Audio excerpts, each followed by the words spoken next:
राहुल गांधी किस मुंह से संविधान लेकर के घूम करके जनता को बेवकूफ बनाने का काम कर रहे हैं। किसी भी संविधान की आत्मा उसका प्रियम्बल होता है, प्रस्तावना होती है।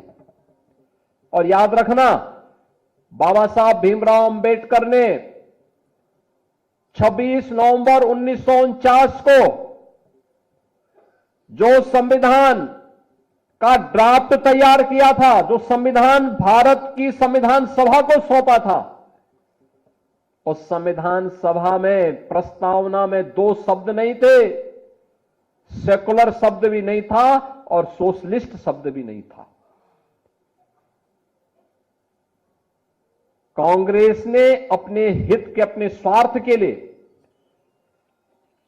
जब इस देश के अंदर इमरजेंसी लागू की गई थी, आपातकाल के दौरान कांग्रेस ने 2 शब्द रात के अंधेरे में डाल करके बाबा साहब भीमराव अंबेडकर का अपमान करने का काम किया था। कांग्रेस ने लगातार कोई ऐसा अवसर नहीं छोड़ा जो भारत के संविधान के गले को घोंटने के समान थे। हर अवसर पर संशोधन पे संशोधन, संशोधन पे संशोधन करती रही। अनुसूचित जाति को उसका अधिकार मिले, अनुसूचित जनजाति को उसका अधिकार मिले, पिछड़ी जाति के लोगों को उसका अधिकार मिले, कभी यह प्रयास नहीं किया। हम पूछना चाहते हैं कांग्रेस के लोगों से, समाजवादी पार्टी के लोगों से, कि आखिर अलीगढ़ मुस्लिम विश्वविद्यालय में या जामिया मिलिया विश्वविद्यालय में अनुसूचित जाति, जनजाति या पिछड़ी जाति के नौजवानों को प्रवेश में भी और नौकरी में भी क्यों आरक्षण नहीं है? क्यों नहीं इन्होंने इसके लिए वहां प्रावधान किया? जो भारत के पैसे से चलने वाला हो, हर उस संस्थान में अनुसूचित जाति, जनजाति और पिछड़ी जाति के नौजवानों के लिए भी प्रवेश में भी और नौकरी में भी आरक्षण की व्यवस्था होनी चाहिए। लेकिन वहां पर नहीं, वहां पर नहीं बोलते ये लोग, मौन हो जाते हैं। और यही कारण था बाबा साहब भीमराव अंबेडकर ने जब पहली संयुक्त सरकार बनी थी, और संयुक्त सरकार बनने के बाद जब उसके उपरांत पंडित नेहरू की द्वारा बनाई गई उस नेतृत्व में चल रही सरकार के कृत्यों को देख करके बाबा साहब भीमराव अंबेडकर ने उस समय इस्तीफा दिया था और कहा था, यह सरकार मेरी योग्यता के अनुसार कार्य नहीं ले रही है। मैं पहला भारतीय हूं जिसने अर्थशास्त्र में पीएचडी की है, शोध किया है, भारत के निर्माण में योगदान देना चाहता हूं, लेकिन मेरी कोई उपयोगिता नहीं करते। देश की महत्वपूर्ण उन समितियों में जो देश के विकास के लिए सहायक हो सकती है, उसमें मुझे कोई सम्मान नहीं दिया गया। मेरे अनुसूचित जाति, जनजाति के लोगों के हितों के लिए, वंचितों के हितों के लिए इस सरकार के एजेंडे में कुछ भी नहीं है। यह तो केवल और केवल इस सरकार को विभाजन के बाद भी केवल मुस्लिम तुष्टीकरण की चिंता है, इसलिए मैं अपने पद से इस्तीफा दे रहा हूं,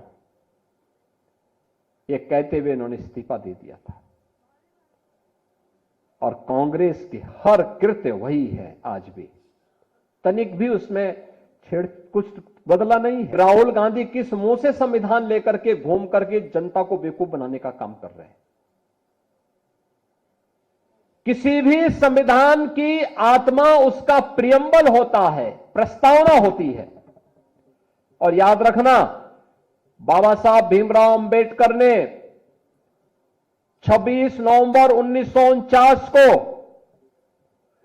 जो संविधान का ड्राफ्ट तैयार किया था, जो संविधान भारत की संविधान सभा को सौंपा था, उस संविधान सभा में प्रस्तावना में 2 शब्द नहीं थे, सेकुलर शब्द भी नहीं था और सोशलिस्ट शब्द भी नहीं था।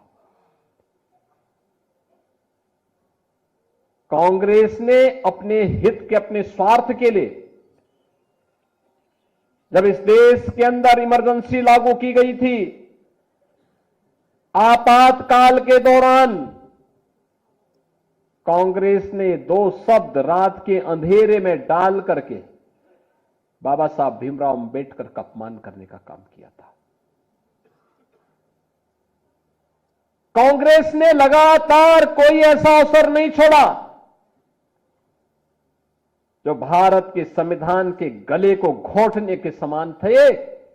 हर अवसर पर संशोधन पे संशोधन, संशोधन पे संशोधन करती रही।